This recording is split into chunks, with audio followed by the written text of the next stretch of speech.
आप देख रहे हैं इंडिया टाउन न्यूज, भारत की बात। नमस्कार, इंडिया टाउन न्यूज देख रहे हैं आप और मैं मुस्कान साहू। स्वागत है आप सभी का हमारे खास कार्यक्रम स्टेट पॉलिटिक्स में। स्टेट पॉलिटिक्स में आज बात करते हैं पूर्व गृह मंत्री ताम्रध्वज साहू का सीएम साय सरकार पर वार पर।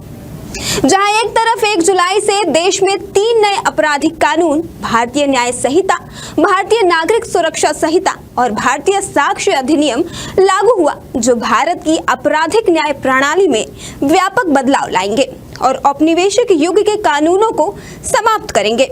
बता दें कि ये तीनों ही कानून ब्रिटिश युग के भारतीय दंड संहिता, दंड प्रक्रिया संहिता और भारतीय साक्ष्य अधिनियम की जगह लिए हुए हैं। इन आपराधिक कानूनों का उद्देश्य न्यायिक देरी को रोकना और सूचना प्रौद्योगिकी के मजबूतीकरण की शुरुआत करना है। तो वहीं दूसरी ओर पूर्व गृह मंत्री ताम्रध्वज साहू ने क्राइम और करप्शन को लेकर बीजेपी सरकार को निशाने में लेते हुए प्रदेश सरकार पर जमकर निशाना साधा है और इसके साथ ही साथ उन्होंने प्रदेश के लॉ एंड ऑर्डर पर भी कई बड़े सवाल खड़े किए हैं। उन्होंने कहा कि बीजेपी की सरकार आने के मात्र 7 महीने के बाद ही अपराध का ग्राफ बढ़ते ही चला जा रहा है। इससे संबंधित लगातार शिकायतें मिल रही हैं। कहीं पुलिस वाले खुद बाइक चोरी कर रहे हैं तो कहीं पुलिस रिश्वत लेते पकड़े जा रहे हैं। उन्होंने बीजेपी सरकार पर गंभीर आरोप लगाते हुए ये भी कहा कि बीजेपी की ही सरकार में सबसे ज्यादा चेन स्नैचिंग की घटनाएं हो रही हैं। आप खुद देखिए ये पूरी रिपोर्ट। इन 7 महीने में सबसे ज़्यादा चेन खींचने की वारदातें हुई है, सबसे ज़्यादा चाकूबाजी की वारदातें हुई है, सबसे ज़्यादा हत्या, चोरी, डकैती, बलात्कार के प्रकरण इन 7 महीने में आए हैं। लॉ एंड ऑर्डर की स्थिति पूरी तरह खराब है। प्रदेश में कहीं कानून का राज है ऐसा दिखाई नहीं पड़ता। इन दिनों कांग्रेस की पार्टी और पार्टी के नेता काफी फुर्ती में नजर आ रहे हैं।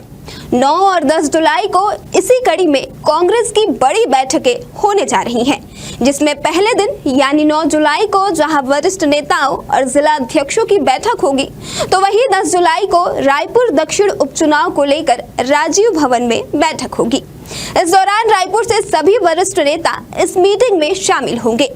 चूंकि ब्रजमोहन अग्रवाल ने सांसद चुने जाने के बाद अपनी सीट से इस्तीफा दे दिया है, उनकी सीट पर अब किसे जगह देना है, वो नया चेहरा कौन होगा, इस पर इस बैठक के दौरान ही चर्चाएं और सहमति बनाई जाएगी।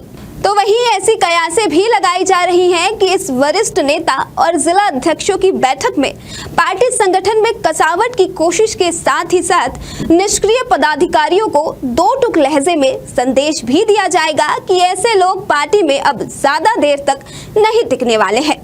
बता दें कि छत्तीसगढ़ में कांग्रेस विधानसभा और लोकसभा चुनाव में हार की हताशा से धीरे धीरे उबरने की कोशिश कर रही है और इसी क्रम में पार्टी में बड़े बदलाव भी होने जा रहे हैं। पहले तो ऐसे जिला अध्यक्षों को हटाने की तैयारी चल रही है जो सक्रिय नहीं है। इतना ही नहीं, कई अहम पदों पर भी नए चेहरे को नियुक्त करने की तैयारी पार्टी में इस दौरान की जा रही है। प्रदेश कांग्रेस कमेटी में समीक्षा का दौर जारी है। विधानसभा के बाद लोकसभा में भी छत्तीसगढ़ में कांग्रेस को मिली करारी हार के बाद अब पार्टी इसका कारण तलाशने में जुट गई है। दरअसल पार्टी ये जानना चाहती है कि आखिर छत्तीसगढ़ में लोकसभा चुनाव में कांग्रेस की करारी हार की क्या वजह रही। पार्टी में गुटबाजी थी या फिर सरकार से नाराजगी, या फिर कांग्रेस के किस नेता ने पार्टी को कितना नुकसान पहुंचाया। ये सब जानने के लिए पार्टी आला कमान ने कर्नाटक के पूर्व सीएम वीरप्पा मोइली की अध्यक्षता में एक फैक्ट फाइंडिंग कमेटी बनाई है। समीक्षा के साथ ही साथ अब पार्टी के नेता और कार्यकर्ता भी काफी सक्रिय नजर आ रहे हैं। फिलहाल आज के इस खास पेशकश में सिर्फ इतना ही। मुझे दीजिए इजाजत। नमस्कार।